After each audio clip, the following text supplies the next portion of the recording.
Morning, folks. How are you guys? My name is Raymond Nugent. Welcome back to another episode of Chronic Pain, the Inner Demon. Hope you guys are having a wonderful week so far. Today's Thursday. One more day, then the weekend is up on us. Um, these weeks are moving pretty fast. Oh, yeah. They are moving fast. Lord of mercy. All right, folks. Today, I'm just going to go back a few pages in my diary, and I'm just gonna explain some stuff that happens to me. Because I really think this is a time for me to explain this because we're living in a very stressful time right now where our faith could be tested in numerous ways. You know, so yeah, so I think this is a perfect time to share.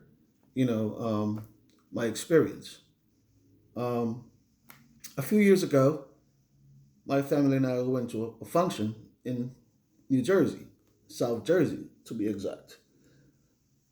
So we flew into Philadelphia Airport because we had stayed in a hotel, almost on the borderline. So we flew into Philadelphia, um, went to the function the following day, and I had a great time. The food was good, everything was good, the music was good. I had a superb time. Great time. But as the function was winding down, people, were starting to leave, and I mean, of course, my family and I were still there, and then I noticed the young man that played the music, a great friend of mine. Um, he needed some help to put his music back in his vehicle. So I proceeded to help him, you know, and I helped him and we complete the task. But on my way from the function back to my hotel, I started feeling a little bit weird where, the pain is like something sharp is just sticking me in the center of my back, you know. And I know I've felt that before, but not at that magnitude. And I was like, oh, I started to stiffen up like that, and I was driving, so you stiff up when you try to flex your spine as much as you can, just to alleviate some of the pain. But we got back to the rental car place. We got back to the hotel. I'm sorry, got back to the hotel. I went in, my room. By the time I took my Lyrica because for the nerve pain, um, because at the time I was only taking Lyrica and Flexeril, because I had cut off with the strong pain medication. I had, came down until I just tell myself, I could probably do without only if, I have serious flare ups, But that day was a serious flare up. And I didn't really walk with any, Thought I was going to be, Superman or something, but no, that was a bad mistake. I should have walked with at least one or two just to be safe, you know. But anyway, the following morning, we had an early flight. So um, I think, at the time, you know, my wife, she drove the rental car to the drop off where we had to drop it off. So we dropped the car off. Then they had a transportation that takes us to the airport. Everything was pretty close, good proximity, real close. Got to the airport, they unload our stuff. Then we pushed in our luggage. We had two little luggage. Pushed through our luggage to the counter. Then we checked in, for our flight. So I proceed to walk now towards, where you go for your immigration, um, where you go for immigration, and I couldn't walk. You know, when I said I couldn't walk, and I said, Marion, I can't walk. And she said, what's wrong? I said, I just can't walk because the pain just kind of, it was so bad, it just like made the place, this area just feel numb. You know, I couldn't walk.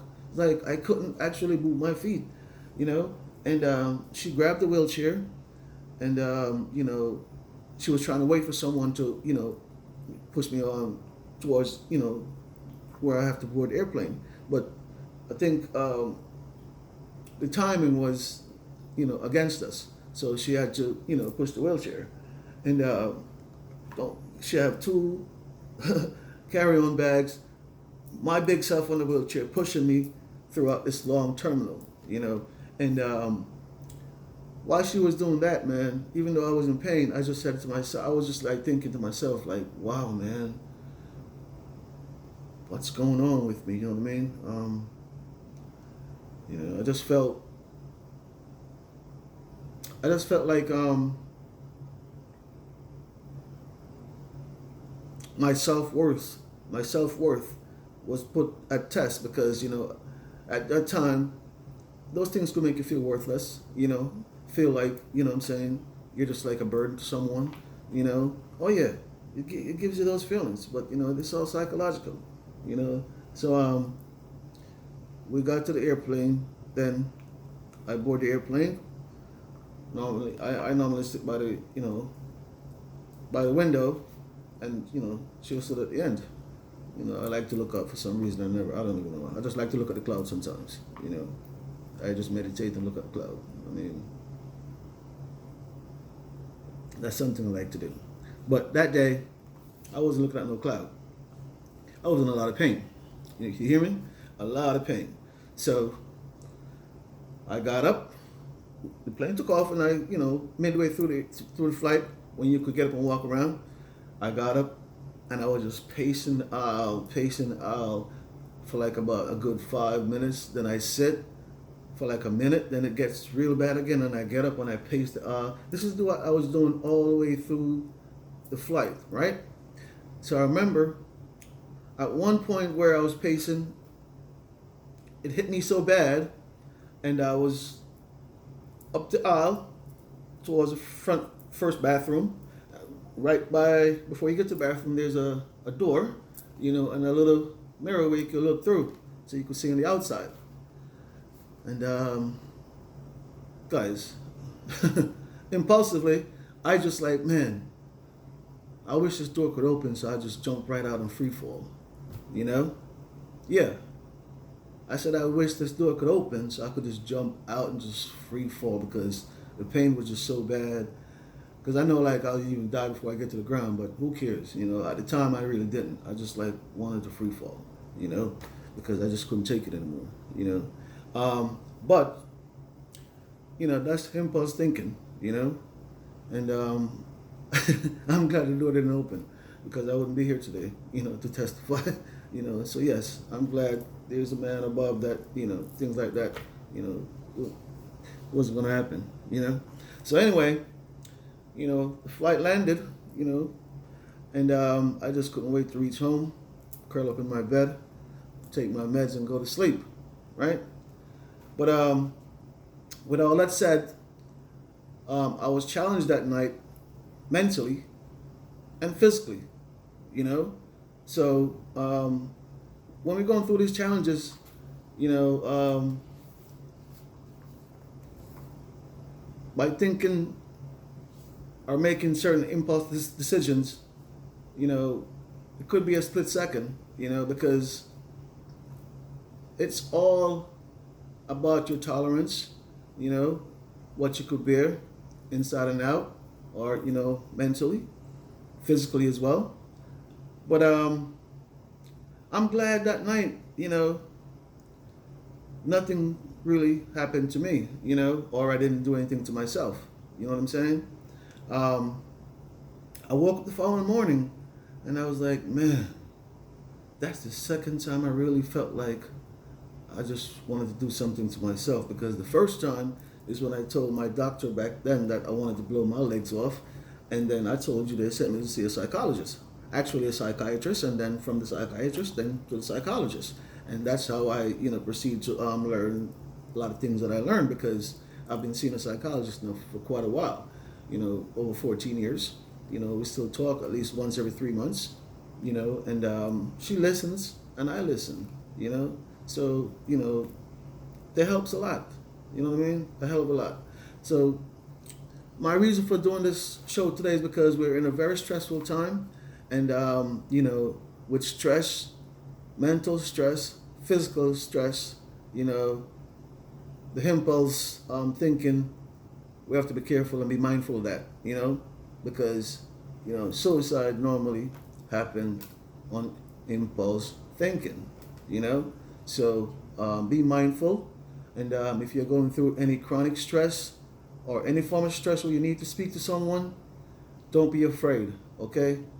There are a lot of great psychologists, great psychiatrists that you just could go and talk to one-on-one, and they will help you and give you the help that you need, as far as the tools, how to balance yourself. And if you're going through challenges where you might have a bad day, they'll show you some tips on how to, get over that day, you know what I mean?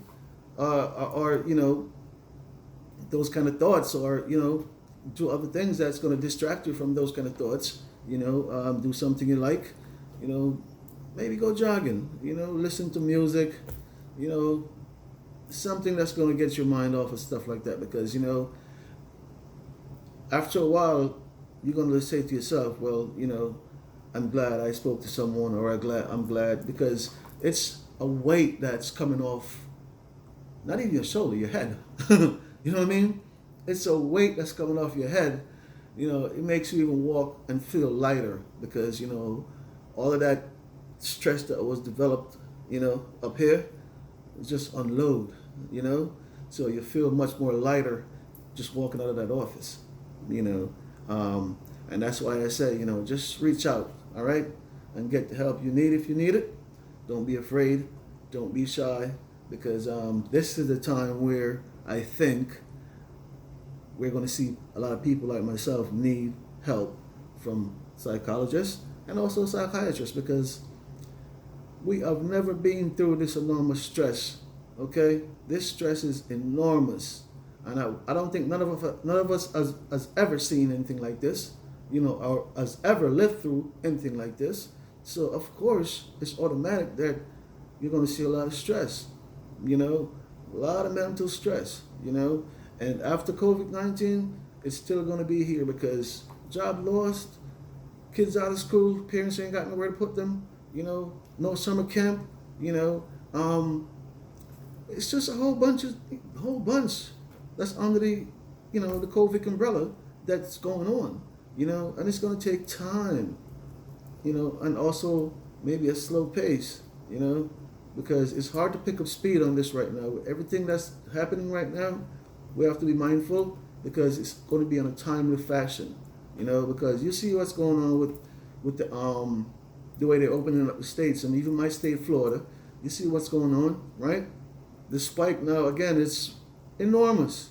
Right now they're saying that today, I think, something, I really don't even want to say the number because I'm not sure, okay? So let me be certain, but it was a high number that's been, tested positive. And, oh yeah, it's scary, and that's why I'm staying low, stay home, take a walk outside, and, go to the gym, go to the pool, and just, stay in my circle.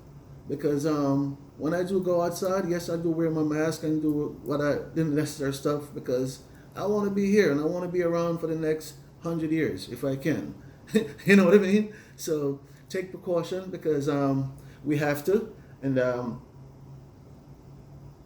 like I said, don't be afraid to call up your doctor if you're not feeling right as far as your mental state is concerned. Don't be afraid to speak to someone, okay? That's the best way to go, and that could also save a life, and that life that saved could be either yours or mine. Until next time, who feels it knows it. Thank you for listening. Peace.